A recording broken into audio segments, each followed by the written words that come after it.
우리는 민수기 말씀을 살피고 있습니다. 하나님께서 광야에서 이스라엘에게 만나와 메추라기를 주심으로 그곳에서 살게 하셨습니다. 그 속에 사는 사람들은 사람이 떡으로만 살 것 아니요 하나님의 말씀으로 산다는 것을 배웠습니다. 하나님의 말씀으로 산다는 것은 무엇을 말합니까? 하나님의 말씀을 따라 사는 것을 말합니다. 그 광야 생활 속에서 하나님의 말씀에 불순종은 곧 죽음으로 이어지는 일들이 계속되었습니다. 불평을 한다든지 하나님의 사람 모세를 대적한다든지 하면 하나님께서 즉각적으로 심판을 하시는 일들이 벌어졌습니다. 그러니 그 말씀, 하나님의 말씀으로 산다는 것이 어떤 것인지 이스라엘은 직접 잘 체험하였습니다. 우리가 지금 살피고 있는 일들은 사실 이 일이 벌어지고 있는 그 당시에 이스라엘은 전혀 알지 못한 가운데 있었다는 것을 여러 번 말씀드렸습니다. 구약의 한 사건으로 그것이 어떤 것인지 한번 살펴보겠습니다. 엘리사 선지자가 있었는데 엘리사 선지자를 잡기 위해서 아람 왕이 군사를 보내었습니다. 엘리사의 시종이 일찍이 일어나서 성에 올라서 보니까 아람 군대가 그 성을 에워싼 것을 보았습니다. 그 시종이 이제 우리가 죽게 되었다 이렇게 생각을 하고 엘리사 선생에게 가서 고했습니다. 엘리사 선지자가 하나님께 구합니다. 뭘 구느냐? 시종의 눈을 열어주실 것을 구했습니다. 그래서 그 시종이 보게 되었습니다. 무엇을 보았느냐 하면 불병거가 산에 가득하여서 엘리사를 둘러있는 것을 보았습니다. 전에는 아람 군대가 성을 둘러있는 것만 보았을 때는 두려웠지만 불말과 불병거가 엘리사 선지자를 둘러있는 것을 보니까 더 이상 두려워할 필요가 없었습니다. 그러나 사실 그것은 갑자기 나타난 것이 아니라 시종이 보지 못하는 중에도 계속해서 엘리사 선지자를 두르고 있었을 것입니다. 단지 시종이 보지 못하고 엘리사 선지자가 기도를 하는 것을 통해서 하나님이 그에게 보도록 그렇게 허락하셨기 때문에 볼 수 있었던 것입니다. 우리는 영의 세계가 있음을 믿습니다. 그 세계는 하나님의 특별한 간섭하심이 없이는 거의 우리 눈으로 볼 수 없습니다. 영은 우리의 눈에 볼 수 있는 것이 아니기 때문에 그렇습니다. 그러나 우리는 하나님의 보호하심이 늘 우리와 함께 있다는 것을 믿어야 합니다. 그것이 강하게 느껴질 때도 있습니다. 그렇지 못할 때도 있습니다. 그러나 그것과 상관없이 하나님의 약속은 언제나 유효하게 작동하고 있습니다. 계속해서 보고 있는 민수기의 설교에서 우리가 꼭 붙들어야 하는 것 중에 하나는 우리가 알지 못하는 중에 하나님이 크게 우리를 지키시고 복주시고 계신다는 것입니다. 이스라엘의 한 역사 속에서 보여주셨듯이 그 일은 예수 그리스도 안에서 구원함을 받은 우리에게도 동일하게 이루어지고 있습니다. 그러므로 확신을 가지고 살아야 합니다. 하나님이 늘 함께 하시고 복주시고 계심을 믿고 나아가는 여러분이 다 되기를 축원합니다. 지난 주일에는 나귀가 여호와의 사자를 보기도 하고 심지어 나귀가 말을 하기도 하는 그 사건을 보았습니다. 그러면서 결국은 발람에게 계속해서 경고의 신호를 보냈다는 것을 살폈습니다. 심지어 짐승인 나귀까지도 이렇게 하나님의 뜻을 알아보는데 발람은 영 어둠에 쌓여 있었고 어둠에 속한 사람이었습니다. 자신이 타고 다니는 나귀가 그런 모습을 보였다는 것은 발람에게 분명 큰 충격이었을 것입니다. 그 사건이 그에게 큰 전환점이 되었습니다. 발람은 그 일로 자신이 하나님께 잘못되었다는 것을 고백하고 하나님의 사자의 말을 가슴에 새겼습니다. 그런 발람이기 때문에 발락이 보여주는 환대가 하나도 중요하지 않았습니다. 우리 읽은 본문에서 바로 앞부분에 나온 내용들입니다. 그에게 큰 환대를 하고 또 그에게 큰 재물을 약속하고 그에게 큰 부귀 영화를 약속하는 그 모든 것이 그의 눈에 들어오지 않았습니다. 이제 자신에게 아무리 큰 재물을 줄 수 있는 발락 왕에게 잘 보이려고 할 필요가 없는 것입니다. 그럼 무엇을 조심해야 되냐? 언제든지 칼을 손에 들고 자신의 언행을 살피시는 하나님의 사자를 의식해야 했습니다. 눈을 열어서 본 것이지 사실은 항상 그 자리에 있는 겁니다. 그래서 개혁주의 신앙에는 코람데오라는 말이 있지 않습니까? 하나님 앞에. 만약 하나님 앞에 있는 것이 우리 눈에 매번 보이면 얼마나 많은 장애가 있겠습니까? 그래서 하나님이 보여주시지 않으신 것입니다. 굳이 보려고 할 필요 없습니다. 그러나 우리는 하나님 앞에 살고 있다는 그 의식을 가지면서 삶을 살아야 됩니다. 그 모든 일들 가운데 그렇습니다. 이렇게 여호와의 사자를 의식하는 발람이기 때문에 변한 것입니다. 그러나 이런 발람의 변화를 발락이 알 수가 없었습니다. 알지 못했습니다. 발락은 자신의 욕망을 채우기에 급한 죄인의 전형적인 모습을 보여주고 있습니다. 발락은 자신이 고관들을 보내어 많은 물질을 약속하였기 때문에 발람이 자신을 만나러 왔다고 생각하였습니다. 자신이 요구한 것을 들어주기 위해서 왔다고 생각하였습니다. 그러나 발람은 그런 일이 중요하지 않았습니다. 더 이상 그런 것이 중요한 사람이 아니었습니다. 그것은 발람의 말 속에서도 알 수 있습니다. 민수기 22장 38절 말씀입니다. 22장 38절에 이렇게 되어 있습니다. 발람이 발락에게 이르되 내가 오기는 하였으나 무엇을 말할 능력이 있으리까? 하나님이 내 입에 주시는 말씀 그것을 말할 뿐이니이다. 발람은 자신이 오기는 왔다는 것입니다. 그렇지만 무엇을 말할 능력이 없다는 것을 발락에게 말하고 있습니다. 발람이 이렇게 말하는 것은 하나님이 자신의 입에 주시는 말씀 외에는 그가 말해서도 안 되고 말하는 것이 자신의 생명과 직결됐다는 것을 너무나 잘 알고 있었기 때문에 그렇습니다. 오직 하나님이 자신의 입에 주신 말씀 그것만을 말할 수 있는 것입니다. 그래서 이렇게 얘기하는 것입니다. 무엇을 말할 능력이 없다. 이렇게 얘기하는 것입니다. 이것은 바로 선지자들이 취하는 태도입니다. 그래서 발람을 선지자라고도 말합니다. 적어도 오늘 우리가 읽은 본문에 포함해서 3번 하나님이 그에게 주신 말씀만을 발락에게 전하였습니다. 그 내용이 사실은 자신을 그곳에 오게 하였던 모압 왕 발락에게는 좋지 않은 내용이었지만 이제는 이 발람에게 크게 상관이 없는 일이었습니다. 그게 잘 보이는 것이 중요한 것이 아니라 하나님의 말씀을 제대로 전하는 것이 더 중요한 사람이 되었기 때문에 그렇습니다.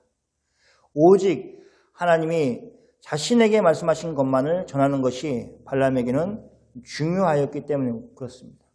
그것이 바로 선지자의 자세입니다. 발락은 소와 양을 잡아서 발람과 그와 함께한 고관들을 대접하였습니다. 그리고 나서 바로 자신이 발람을 불러왔던 그 일을 시행하였습니다. 모압의 왕 발락이 발람을 데리고 가서 이스라엘을 보여줍니다. 제단을 쌓고 제물을 드립니다. 그리고 나서 발람이 하나님의 말씀을 구합니다. 하나님께서 발람에게 오셔서 말씀을 하시고 그 내용을 발람이 발락에게 하나도 빠짐없이 전하는 것, 이것이 3번 계속해서 연거푸어 나옵니다. 우리는 그 첫 번째 내용을 함께 읽었습니다. 그 시작은 민수기 22장 41절 말씀입니다. 우리 같이 41절 말씀을 읽겠습니다. 아침에 발람과 함께 그를 인도하여 발람의 산당 이름에 발람이 거기서 이스라엘 백성의 진 끝까지 보니라. 모압 왕 발락은 시간을 지체하고 싶지 않았습니다. 모압 왕 발락에게는 여유가 없었습니다. 이스라엘이 언제 자신들에게 쳐들어올지 알 수 없었기 때문에 그렇습니다. 빨리 조치를 취해야 한다는 것은 그에게 그런 조급함을 주었을 것입니다. 모압 왕 발락은 발람을 데리고 바알의 산당으로 올라갔다고 성경은 말하고 있습니다. 바알의 산당을 일부러 찾아갔다기보다는 이스라엘 진 전체가 다 보이는 저 진 끝까지 보이는 곳에 찾다 보니까 거기가 적격지였습니다. 발락은 이스라엘 백성을 진 전체를 보여주면서 발람에게 그들을 저주하여 줄 것을 구하였습니다. 발람은 발락에게 부탁을 해서 제단 7개를 쌓고 각기 송아지 7마리와 거기에 수양 7마리를 준비하게 하였습니다. 그것을 가지고 번제를 드렸습니다. 번제는 우리가 아는 것처럼 모든 것을 다 태워드리는 제사입니다. 민수기에서 23장 3절 말씀을 보겠습니다. 같이 읽겠습니다. 발람이 발락에게 이르되 긍신의 번제물 곁에 서소서 나는 저리로 가리이다. 여호와께서 혹시 오셔서 나를 만나시리니 그가 내게 제시한 것은 다 당신에게 알리리다 하고 언덕길로 가니 발람은 발락에게 번제물 곁에 서 있게 하였습니다. 그리고 자신은 조금 떨어진 곳에 가서 여호와께 말씀하신 것을 들을 것이라고 하였습니다. 발람은 이렇게 7제단을 쌓고 수송아지 7과 수양 7을 드리는 제사를 드렸습니다. 그런데 발람은 하나님이 자신을 반드시 만나줄 것이라는 것을 말하고 있지 않습니다. 이것이 발람이 가지게 된 생각이었습니다. 어떤 것을 하면 당연히 신을 만난다 라고 전에는 생각하였을지 모르지만 주도권이 자신에게 있는 것이 아니라 하나님께 있다는 것을 깨닫는 순간 그가 무엇을 하는 것과 상관없이 하나님은 하나님의 뜻 가운데 나타나시기도 하시고 또 때로는 나타나지 않으실 수도 있다는 것을 알았습니다. 그래서 이렇게 얘기하는 것입니다. 여호와께서 혹시 오셔서 나를 만나시리니, 그래서 혹시라는 말을 넣은 것입니다. 잘 모르는 겁니다. 이방 세계에서는 이렇습니다. 어떤 주문을 내온다 그러면 신이 나타나는 겁니다. 어떤 행동을 한다 그러면 나타나야 되는데 이제는 그렇지 않다는 것을 이 발람이 알게 되었다는 것입니다. 그렇게 혹시 하나님이 자신을 만나 주시는 것에 대해서 그는 여호와께서 자신에게 지시하시는 것으로 표현하고 있습니다.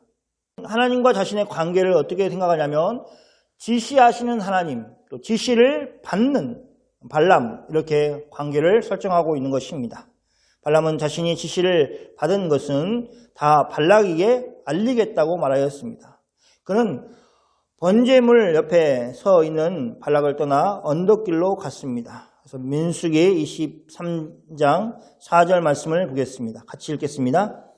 하나님이 발람에게 임하신지라 발람이 아뢰되 내가 애굽 각 제단에 수송아지와 순양을 드리다. 하나님이 발람에게 나타나셨습니다. 발람은 자신에게 나타나신 하나님께 자신이 얼마나 정성을 다해서 하나님을 찾았는가를 말하고 있습니다. 7제단을 쌓고 그 제단에 수송아지와 수양을 드렸습니다. 이것이 발람이 하나님께 내세우는 것입니다. 하나님, 제가 이렇게 하나님을 높이기 위해서 또 하나님을 만나기 위해서 7제단을 쌓고 수송아지와 수양을 드렸습니다 라고 어떻게 보면 자랑을 하듯이 아니면 자신을 내세운 것 같은 모습을 보이고 있습니다. 그런데 하나님은 그 일에 대해서 1절 말씀을 하고 있지 않습니다. 발람 입에 말씀을 주시는 것으로 바로 가고 있는 것을 볼 수 있습니다. 모압 왕 발락에게 돌아가서 그대로 말하라고 하나님이 말씀하십니다. 발람이 이렇게 하나님의 말씀을 듣고 전한 내용은 7절에서 10절까지의 내용입니다.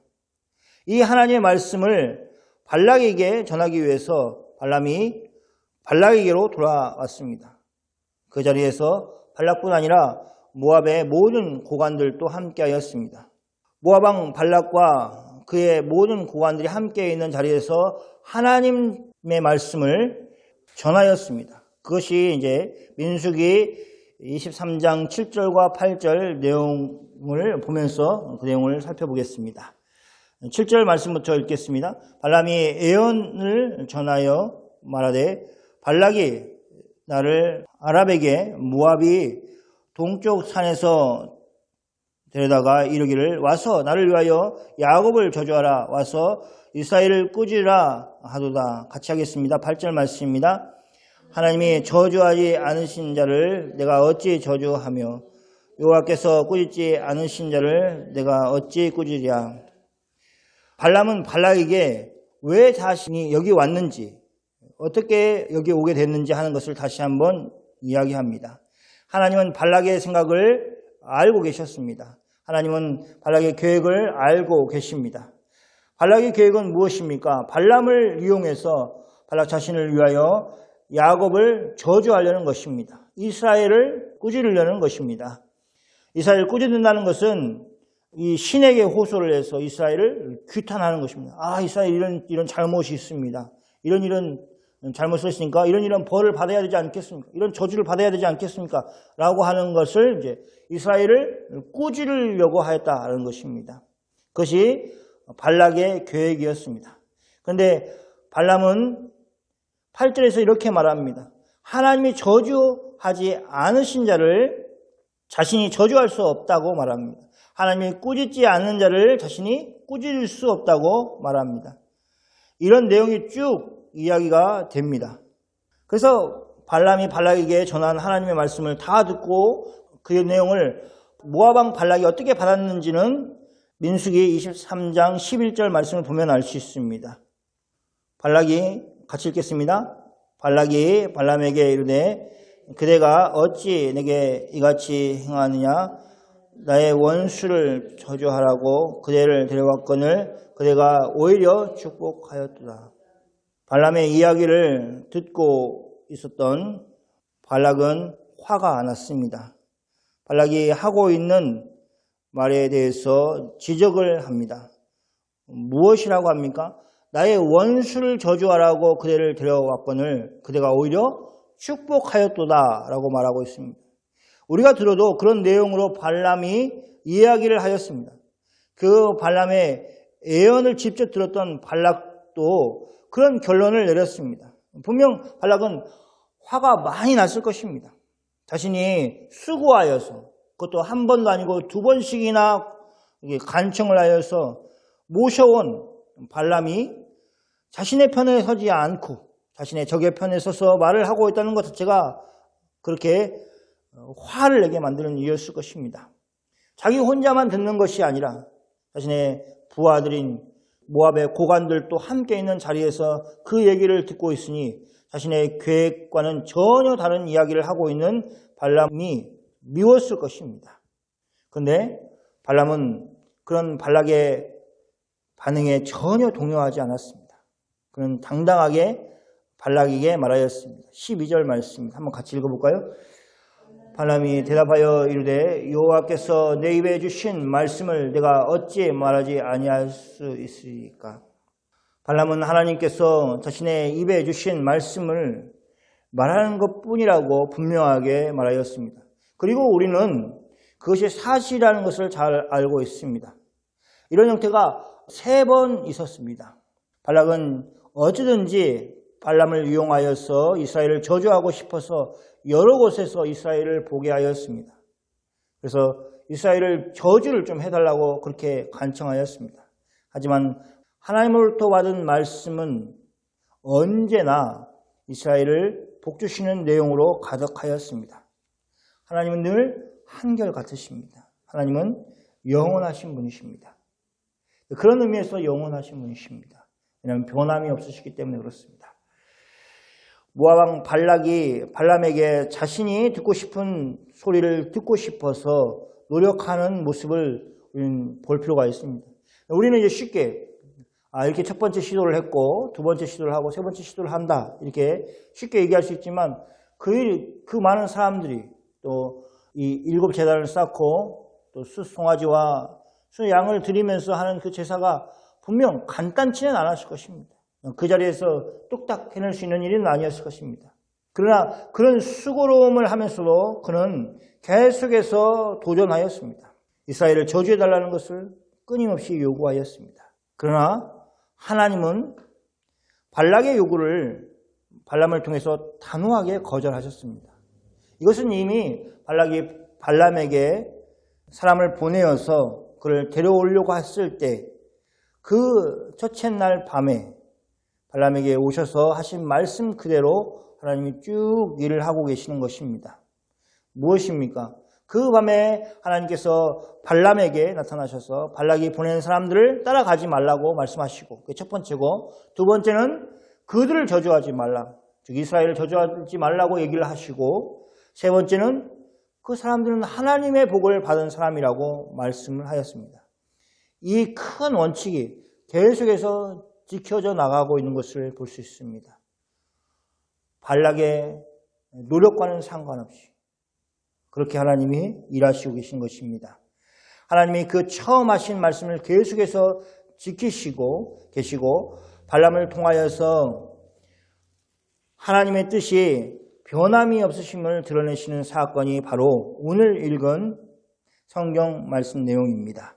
발락은 이스라엘을 저주하라고 발람을 데리고 왔는데, 하나님은 그 발람을 통해서 오히려 이스라엘이 하나님의 복을 받은 사람이라는 것을 더욱 드러냈습니다.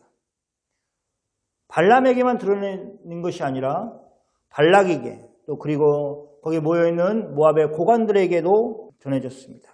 발람도 나중에는 하나님이 무엇을 원하시는지를 알고는 이스라엘을 마음껏 축복하였습니다. 그게 네 번째 예언입니다.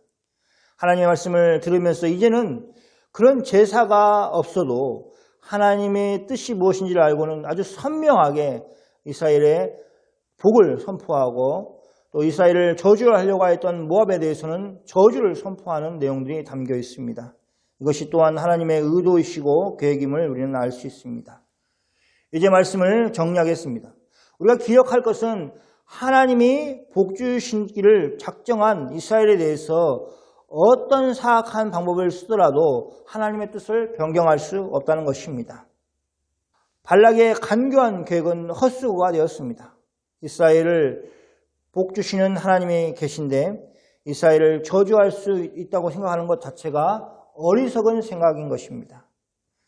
발람이 제단을 7개를 쌓고 각 제단에 수송아지와 수양을 드렸기 때문에 하나님이 발람을 만나신 것이 아니라 하나님이 이스라엘을 복주시고 계심을 세상에 드러내시기 위해서 발람을 찾아와 주셨다는 것을 우리는 기억해야 됩니다. 발람이 막 제사를 잘 드려서 하나님이 만나주신 것이 아니고 하나님의 뜻을 그를 통해서 전하시기 위한 것이었습니다. 발람을 통해서 하나님이 이스라엘을 계속해서 복된 자손임을 드러내셨음에도 불구하고 여전히 하나님의 뜻에 대적하고 이스라엘을 저주하도록 하고, 그렇게 해서 이스라엘을 이겨보려고 하는 모압 왕 발락의 모습을 우리는 잊지 말아야 합니다.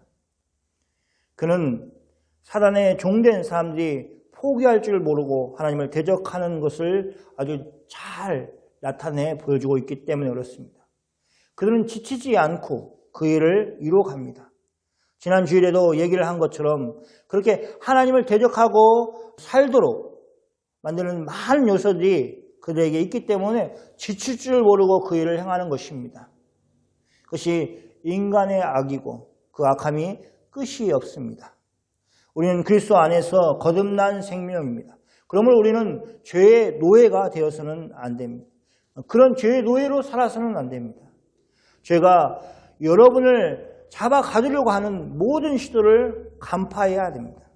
그 시도에 단호하게 거절하고 물리쳐야 합니다. 하나님을 멀리하도록 만드는 모든 것을 멀리하고 어떻게 하든지 늘 하나님을 가까이 하고 하나님의 백성, 교회 공동체 안에서 함께 신앙생활을 하려고 힘을 써야 됩니다. 노력을 해야 됩니다. 제가 이번 말씀 시리즈를 통해서 얻고 싶은 것은 여러분이 이미 복된 사람이라는 것을 알고 살자는 것입니다. 발람의 이야기를 통해서 온통 이스라엘이 얼마나 복을 받은 사람들인가 하는 예언을 하나님이 하고 계신 것입니다. 발람의 입을 통해서 그렇게 하셨습니다. 그렇게 하신 하나님이 자신의 독생하신 예수 그리스도를 십자가에서 내어주신 그 하나님이십니다. 그것을 우리에게 보여주셨습니다. 하나님이 얼마나 우리를 사랑하신지를 보여주셨습니다. 이보다 더 큰 은혜가, 또 큰 복이 어디에 있습니까? 성경 말씀 한 곳을 살펴보고 이제 말씀을 마치려고 합니다. 다윗이 우리아의 아내 밧세바를 취한 죄를 범했습니다. 그 일을 감추기 위해서 충성스러운 신하 우리야도 죽였습니다. 그리고 나서 나단 선지자가 다윗을 찾아와서 그의 죄에 대해서 지적을 하는 가운데 나온 말씀입니다. 한번 찾아보십시오. 사무엘하 12장 8절입니다. 내 주인의 집을 내게 주고 내 주인의 아내들을 내 품에 두고 이스라엘과 유다 족속을 내게 맡겼느니라. 만일 그것이 부족하였을 것 같으면 내가 내게 이것저것을 더하여 주었으리라. 여기 내 주인의 집을 내게 주고 내 주인의 아내들을 내 품에 두고 라는 것은 일반적으로 왕의 자리를 이어받은 사람들에게 사용하는 표현 방식입니다. 실제로 다윗의 그 삶을 보면 그러지는 않았습니다. 사울의 아내를 자신의 아내로 맞이하는 일은 없었습니다. 그러니까 이게 그냥 그 관용적으로 쓰는 표현입니다. 하나님은 사울을 대신해서 다윗을 이스라엘과 유다 족속의 왕으로 삼으셨습니다. 제가 진짜 이야기하고 싶은 것은 이어지는 말씀입니다. 만일 그것이 부족하였을 것 같으면 내가 내게 이것저것을 더 주었으리라. 여기 내가는 하나님을 말씀하죠. 하나님 말씀하신 것을 나단 선지자가 전하고 있기 때문에 이 하나님의 말씀이신 것입니다. 그래서 하나님이 다윗에게 이것저것을 더 주었으리라 라고 말씀을 하신다는 것입니다. 그러면 이게 무슨 뜻입니까? 다윗에게는 부족한 것이 있다는 것입니까? 없다는 것입니까? 없다는 것입니다. 하나님 보시기에 하나님은 다윗에게 풍족히 주셨고 다윗은 무엇인가 부족한 상태가 아니었습니다. 만약 하나님 보시기에 다윗이 부족하였다면 이것저것을 더 더해 주셨을 것이라고 말하고 있습니다. 그러므로 다윗에게는 부족한 것이 없었습니다. 하나님이 충분히 다윗에게 주셨습니다. 차고 넘치게 주셨습니다. 하나님이 다윗만 그렇게 인도하시겠습니까? 그렇지 않습니다. 모든 믿는 자들을 하나님은 그렇게 대하십니다. 여러분과 저도 그렇게 대하십니다. 사랑하는 성도 여러분, 우리가 부족해서 하나님께 죄를 범하는 것이 아님을 다윗을 통해서 알 수 있습니다. 우리는 가난하기 때문에 죄를 범한다 생각하고 뭐가 부족해서 죄를 범한다고 생각합니다. 그러나 다윗의 모습을 보면 꼭 그렇지는 않다는 것을 알 수 있습니다. 그러므로 우리는 하나님이 이미 주신 것을 믿음으로 붙들면서 살아야 하고 감사함으로 살아야 합니다. 어려운 시대를 살고 있다면 더욱 이 신앙의 자세를 가지고 살아야 합니다. 아무도 그리스도의 사랑에서 끊을 수 없습니다. 우리는 다 하나님 안에서 복받은 사람입니다. 그럼 그런 복받은 사람으로서 합당한 삶을 살아야 합니다. 아직도 부족하여서 움켜쥐는 것만 알고 인색함으로 사는 것은 안 됩니다. 하나님의 사랑을 이웃에게 보여주어야 합니다. 아주 작은 실천, 당장 큰 마음을 먹지 않아도 되는 일을 시작해야 합니다. 작은 관심을 가지고 이웃에게 힘이 되는 행동을 하십시오. 그 모든 것이 여러분이 복받은 사람임을 드러내는 것입니다. 그런 신앙생활이 깊어지고 넓어져서 많은 사람이 여러분과 함께 하나님께 영광을 돌리기를 축원합니다. 아멘.